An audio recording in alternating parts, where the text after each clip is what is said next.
মুৰ্গী মাংসৰ পৰিৱৰ্তে হোটেলত গো মাংস পৰিৱেশন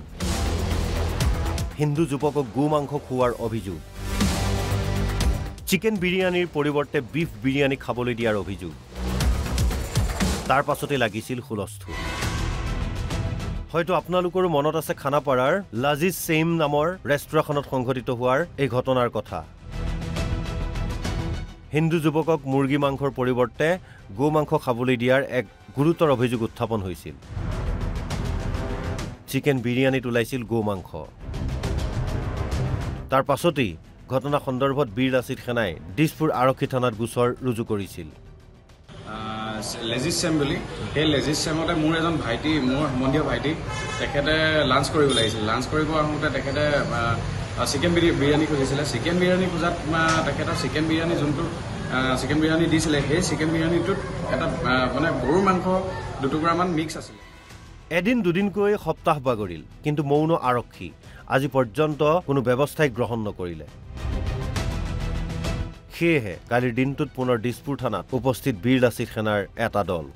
লেজিজ চিয়াম নামৰ এখন আপোনাৰ ৰেষ্টুৰেণ্ট আছিলে যিখন ৰেষ্টুৰেণ্টত হিন্দু তাতে পঢ়া এজন যুৱকে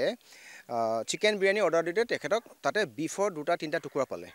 তেওঁৰ লগত থকা যিসকল মুছলমান ফ্ৰেণ্ডছ আছিলে মাংস টেষ্ট বেলেগ পাওঁতে তেতিয়া খাবলৈ দিলে ক'লে যে এইটোতে বিফৰ মাংস হয় কথাটো হ'ল এনেকুৱা ধৰণৰ মানুহে এনেকৈও কৈছে যে হেৰিয়ত কি কয় মেঘালয়ত গৰু গাহৰি কোনো তাত মানে ৰেষ্ট্ৰিকশ্যন নাই ডাউট আমাৰ তাত ক'বলগীয়া কোনো ৰেষ্ট্ৰিকশ্যন নাই কিন্তু মেঘালয়তে হওক বা পাকিস্তানতে হওক বা ভাৰতৰ ভিতৰতে হওক বা ভাৰতৰ বাহিৰতে হওক কথাটো এনেকুৱা ধৰণৰ হিন্দু এজন যুৱকৰ ক্ষেত্ৰত এনেকুৱা ধৰণৰ কথাখিনি হ'ল গো মাংস বিক্ৰীক লৈ ৰাজ্য চৰকাৰৰ কঠোৰ সিদ্ধান্তৰ পাছত ময়মতালি একাংশৰ চৰকাৰৰ নিৰ্দেশনাকো অমান্য কৰি ৰেষ্টুৰাত মুকলিকৈ বিক্ৰী কৰি গৈছে গো মাংস আৰক্ষী এনেবোৰ হোটেল ৰেষ্টুৰাৰ বিৰুদ্ধে কেনেধৰণৰ ব্যৱস্থা গ্ৰহণ কৰিব বা নাকি লগাব সেয়াহে হ'ব লক্ষণীয় bureau report NB news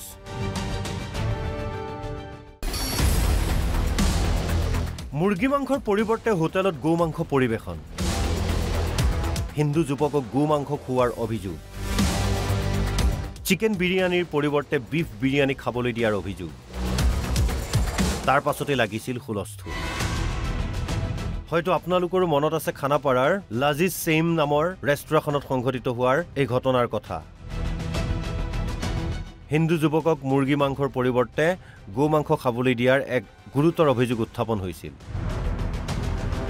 chicken বিৰিয়ানীত ওলাইছিল গো মাংস তাৰ পাছতেই ঘটনা সন্দৰ্ভত বীৰ লাচিত সেনাই দিছপুৰ আৰক্ষী থানাত গোচৰ ৰুজু কৰিছিল লেজিজ সেম বুলি সেই লেজিজ সেমতে মোৰ এজন ভাইটি মোৰ সম্বন্ধীয় ভাইটি তেখেতে লাঞ্চ কৰিব লাগিছিল লাঞ্চ কৰিব আহোঁতে তেখেতে চিকেন বিৰিয়ানী খুজিছিলে চিকেন বিৰিয়ানী খোজাত তেখেতৰ চিকেন বিৰিয়ানী যোনটো চিকেন বিৰিয়ানী দিছিলে সেই চিকেন বিৰিয়ানীটোত এটা মানে গৰুৰ মাংস দুটুকুৰামান মিক্স আছিলে এদিন দুদিনকৈ সপ্তাহ বাগৰিল কিন্তু মৌন আৰক্ষী আজি পৰ্যন্ত কোনো ব্যৱস্থাই গ্ৰহণ নকৰিলে সেয়েহে কালিৰ দিনটোত পুনৰ দিছপুৰ থানাত উপস্থিত বীৰ লাচিত সেনাৰ এটা দল লেজিজ চিয়াম নামৰ এখন আপোনাৰ ৰেষ্টুৰেণ্ট আছিলে যিখন ৰেষ্টুৰেণ্টত হিন্দু তাতে পঢ়া এজন যুৱকে চিকেন বিৰিয়ানী অৰ্ডাৰ দিওঁতে তেখেতক তাতে বিফৰ দুটা তিনিটা টুকুৰা পালে তেওঁৰ লগত থকা যিসকল মুছলমান ফ্ৰেণ্ডছ আছিলে মাংস টেষ্ট বেলেগ পাওঁতে তেতিয়া খাবলৈ দিলে ক'লে যে এইটোতে বিফৰ মাংস হয় কথাটো হ'ল এনেকুৱা ধৰণৰ মানুহে এনেকৈও কৈছে যে